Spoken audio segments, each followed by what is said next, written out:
মই বৰ্তমান উপস্থিত আছোঁ জাজিমুখৰ ফুকনবাৰী LP স্কুলত। এই স্কুলখন জাজিমুখৰ বানপীড়িত এলেকাৰ অঞ্চলৰ এখন স্কুল, যিখন স্কুলত আমি আজি উপস্থিত হৈছোহি গ্ৰন্থ পঢ়ক আৰু পঢ়ুৱক কাৰ্যসূচী ৰূপায়িত কৰিবৰ কাৰণে। আমি ছাত্ৰ ছাত্ৰীসকলৰ মনৰ ভাৱ জানিম, মনৰ ভাৱ ল'ম, তেখেতসকলক আমি কিতাপ দিম, লগতে আমি কেমেৰাত দেখাইছোঁ এই স্কুলখনৰে শিক্ষক দীপজ্যোতি দলে অংকন কৰা কিছুমান চিত্ৰ আমি মোবাইলত পোনে পোনে দেখুৱাবলৈ চেষ্টা কৰিছোঁ। এটা সুন্দৰ পৰিৱেশ তেওঁ সৃষ্টি কৰিছে। নতুনকৈ ইয়ালৈ আহি পেলাই তেওঁৰ হাতেৰে যিবিলাক চিত্ৰ অংকন কৰিছে আপোনালোকে পোনে পোনে হয়তো কেমেৰাত দেখিছে। সঁচাকৈ অসমীয়া মাধ্যমৰ বিদ্যালয়বিলাক যদি এনেকুৱা শিক্ষকে যদি ভৰি পৰে, আমি হয়তো আৰু দ্বিতীয়বাৰ আমি ক'বলগীয়া নহ'ব। কেৱল মাত্ৰ আহিছোঁ আমি গ্ৰন্থ পঢ়ক আৰু পঢ়ুৱক কাৰ্যসূচী ৰূপায়িত কৰিবৰ কাৰণে।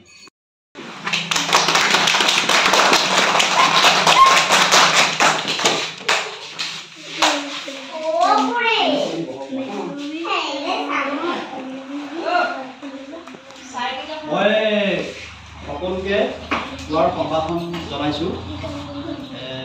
বিদ্যালয়ৰ প্ৰধান শিক্ষয়িত্ৰী শিখাজ্যোতি দাস বাইদেউ, দীপজ্যোতি দলে ছাৰ, অভিভাৱকসকল আৰু মোৰ সন্মুখত উপস্থিত আটাইতকৈ মৰমৰ মই যিসকলক গৈ পেলাই কাম কৰি আছোঁ, যিসকলৰ বাবে কৰি আছোঁ, তোমালোক ছাত্ৰ ছাত্ৰী। মই তোমালোকৰ ওচৰলৈ আহিছোঁ কিছুমান কিতাপ দিবলৈ আহিছোঁ। কিতাপ গম পাইছা? কিতাপ মানে এইটো কাৰণে দিবলৈ লৈছোঁ, এতিয়া পঢ়াৰ যিটো পৰিৱেশ, হয়তো আপুনি মোবাইল চাই আছে, সেইটো মোবাইল চাই আছে বা সেইটো চাই, সকলোৱে আজিকালি মোবাইলতে ব্যস্ত থাকে। আটাইতকৈ বেয়া বস্তুটোৱে হ'ল এতিয়া মোবাইল হৈ গৈছে।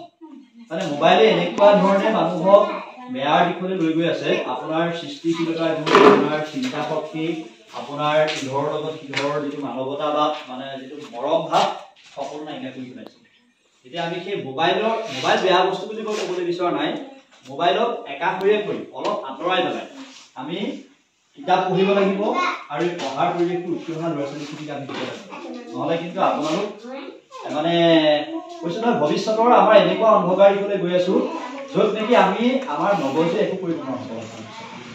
গতিকে মই প্ৰথমতে এটা কথাই কৈছোঁ, আপোনালোকে ছাত্ৰ ছাত্ৰীসকলক পাৰিলে মাহেকৰ বেছি পইচা নলয়, 25 টকা 30 টকা ল'ব একোখন আলোচনী, শিশু আলোচনী, মৌচাকি হওক, 12-18 হওক, মুকুতা হওক, নতুন ৰংমেলা হওক, মৌমাত হওক, অকণিৰ ৰংঘৰ হওক, মানে বহুত শিশু আলোচনী আছে। সকলো কিনিব নালাগে, মাত্ৰ এখন বা দুখন আপোনালোকে এই ছাত্ৰ ছাত্ৰীসকলক কিনি আনি দিয়ক। মানে আপোনালোকে 20-25 টকা চিপছ খাওঁতেই যায়, মৰ্টন খাওঁতেই যায়, বা এনে ফেৰিয়ালা আহিলে কিবা কিবি কিনি খাওঁতেই যায়, গম পালেনে? এতিয়া মাত্ৰ আপোনালোক ডাঙৰ হৈ গ'ল আৰু এতিয়া আপোনালোক মৰিবলৈ আগবাঢ়ি গৈ আছে, আমি মৰিবলৈ আগবাঢ়ি গৈ আছোঁ।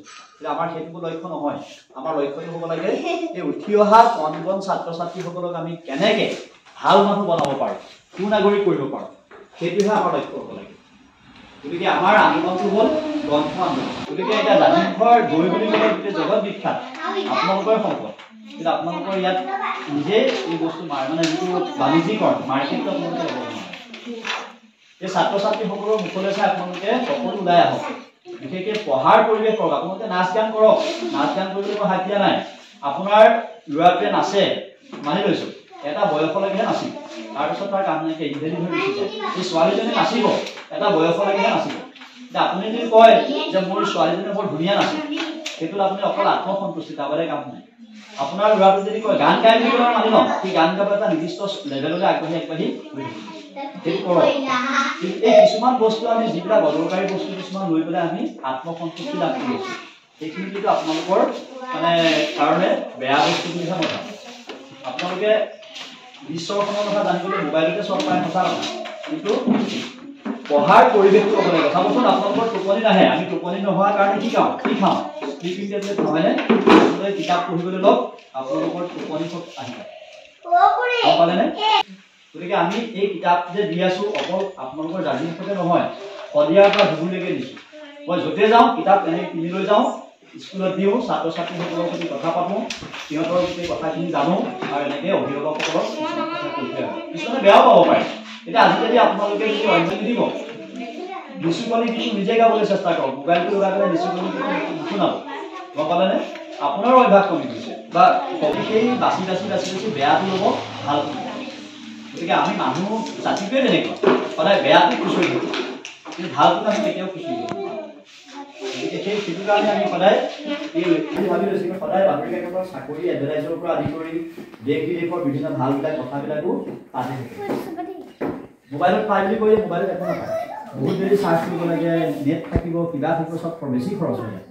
গতিকে আপোনালোকে এনেই গ'লে নহ'ব।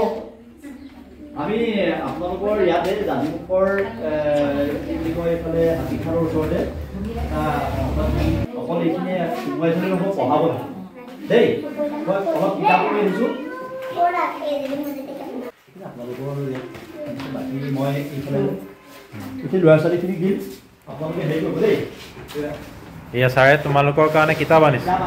নিজৰ লেখাও আছে, বেগৰ লেখাও আছে। ছাৰে লিখা কিতাপ কোনখন আছে আমাৰ স্কুলত?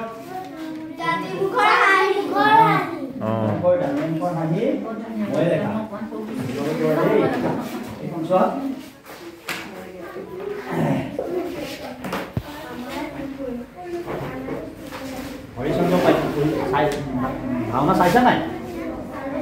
এইবোৰ চব আলোচনী আপোনালোকে দিছোঁ।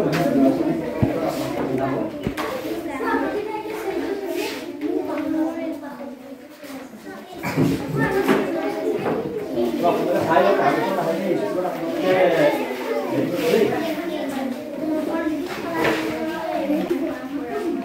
তোমালোকে ইয়াত মই দি থৈ গৈছোঁ, পিছত একেলগে ছাৰ আৰু বাইদেউক গোটেইখিনি হেৰি কৰিবা দেই। সেইখিনি আনো পঢ়াৰ পৰিৱেশটো কথা নাপাত।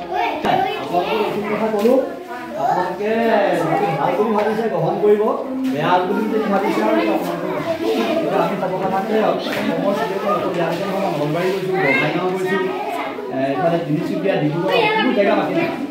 এইটো এটা গণতন্ত্ৰ আন্দোলন, মানে ৰাস্তাত বহি আমাৰ অন্য আন্দোলন কৰাৰ যেতিয়া আমি নিজে শিক্ষিত হওঁ তেতিয়াই আমাৰ। গতিকে আপোনালোকে ভালকৈ যদি পঢ়ে কোনটো ভাল কোনটো বেয়া আপোনালোকে সেই পঢ়াৰ দৃষ্টিভংগী আপোনালোকে। গতিকে সেই কথাবিলাক আমি জানিব লাগে। খালি এটা কথা মই কৈ থওঁ, আপোনালোকে ল'ৰা ছোৱালী বিশেষকৈ সাংস্কৃতিক দিশটোত এইবিলাক নেগেৰা বজাই ভাওনা কৰে, এইবিলাক হ'লে আপোনাৰ ল'ৰা ছোৱালী ধ্বংস হ'ব। এইবিলাকত লাগি থাকিলে এতিয়া এবছৰ ৰাস পাতিব লাগে, বছৰটো বেমাৰ হয়। সেইটোৱেই ভাওনা পাতিব লাগে, বছৰটো এটা আহে। এইবিলাক যদি বেপাৰ কৰিবলৈ গুচি যায় তেতিয়া ল'ৰা ছোৱালী ধ্বংস হ'ব। গতিকে এইবোৰ আপোনালোকে ল'ৰা ছোৱালী ধ্বংস হ'ব। কোনোবা দৰে ভাল ভাওনা দিয়ে তাক আপোনাৰ সদায় লৈ গৈ থাকিব, কিন্তু যি ধ্বংস হ'ব সিহঁতি ইয়াৰ নামত পইচা দিব পাৰিব। গতিকে সেইবোৰত দি দিব, তাতকৈ পঢ়িবলৈ গম পালে। গতিকে আমাৰ ইয়াত বহুত ডুপ্লিকেচি কাম কিছুমান কৰি আছে, যিবিলাকে অকল এক শ্ৰেণী মানুহৰ লাভ হয়, কিন্তু অন্য ল'ৰা ছোৱালী ধ্বংস হৈছে। গতিকে সেইবিলাক আপোনালোকে মই এইখিনিকে আপোনালোকক ক'লোঁ। গতিকে প্ৰথম কথা হ'ল আপোনালোকে ল'ৰা ছোৱালীবিলাকক প্ৰশিক্ষণটো এনেকৈ আলোচনা কৰিব দেই। আৰু পাৰিলে বাতৰি কাকত এখন ল'বলৈ আপোনালোকে বিচাৰে দেই। বাতৰি কাকত এখন এতিয়া দেখি না ছাৰে এজন ভাল আৰ্টিষ্ট, ছাৰৰ পৰা তোমালোকে মানে আৰ্ট শিকিব লাগে, গম পালানে?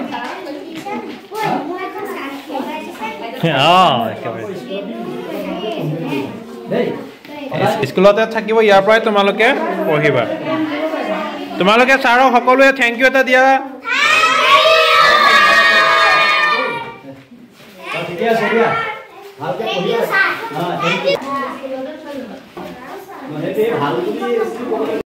তাৰ পৰা তোমালোকে বিষ্ণুপ্ৰসাদ ৰাভাৰ বিষয়ে যদি কিবা এটা পিছলৈ ৰচনা এখন লিখিবলগীয়া হয় ধুনীয়াকৈ পাৰিবা, কিন্তু পঢ়িব লাগিবতো, সেইটো লিখিব লাগিব। সেইকাৰণে পঢ়িবা, তোমালোকে য'তেই কিতাপ দেখা পঢ়িবলৈ চেষ্টা কৰিবা, আৰু মা দেউতাক ঘৰত সকলোকে কিতাপ পঢ়িবলৈ ক'বা। ছাৰে ক'লে মোবাইলত আমাৰ মোবাইল চালে নহ'ব, মোবাইলত বহুত বেয়া বস্তু ওলায়, হয় নে নহয়? আমি নাচাবলগীয়া বস্তু ওলায়, আমি নিশিকিবলগীয়া বস্তু তাত পাই যাওঁ। আমি ইজনে সিজনৰ লগত মনোভাৱ প্ৰকাশ কৰিম, কথা পাতিম, হয় নহয়? এতিয়া মই বাৰু সেই কিতাপৰ কথা ক'বলৈ যাওঁতে এইখিনিক মই বাদ দিছোঁ। যেতিয়া আমি ক্লাছৰ কিতাপ এটা পঢ়িম, ক্লাছৰ লেচনটো নপঢ়া যদি ডাইৰেক্ট প্ৰশ্নটো কৰিবলৈ যাওঁ, আমি কিন্তু সেইটো একো আদি নাপাওঁ, আৰু সেইটো আছে এটা ধ্বংসৰ মূল। ধ্বংসৰ মূল হৈছে ডাইৰেক্ট প্ৰশ্ন কৰিবলৈ যোৱাটো। এতিয়া বহুত ল'ৰা ছোৱালীয়ে হওক বা ডাঙৰ মানুহেও চিধা প্ৰশ্নটোহে চায়, প্ৰশ্নটো চালে সেইটো কামত নিদিব। লেচনটো ল'ৰাটোৱে 5 বাৰ পঢ়ক, 5 বাৰ পঢ়াৰ লগে লগে সি প্ৰশ্ন কৰিব দৰকাৰ নাই, প্ৰশ্ন একেবাৰে কৰিব নালাগে। যদি ডাইৰেক্ট পৰীক্ষা দিবলৈও যায় সেই ল'ৰাটোৱে পৰীক্ষাত পাছ কৰিবই, যি আহক তাৰমানে। কাৰণ মই মোৰ নিজৰ মানে অভিজ্ঞতাৰ পৰা কৈছোঁ, যেতিয়া মই পৰীক্ষা দিবলৈ যাওঁ মোক প্ৰশ্ন দিলে মই পাহৰোঁ, মই কিতাপ কোনখন পঢ়োঁ সেই কিতাপখনে মোৰ মনত পৰে। তেনেকৈ হৈছে পঢ়িব দিব। আৰু আজিকালি ল'ৰা ছোৱালী বহুত নহয় মই মোৰ সেইটোহে কৈছোঁ, বহুত ল'ৰা ছোৱালী ইমানে শব্দ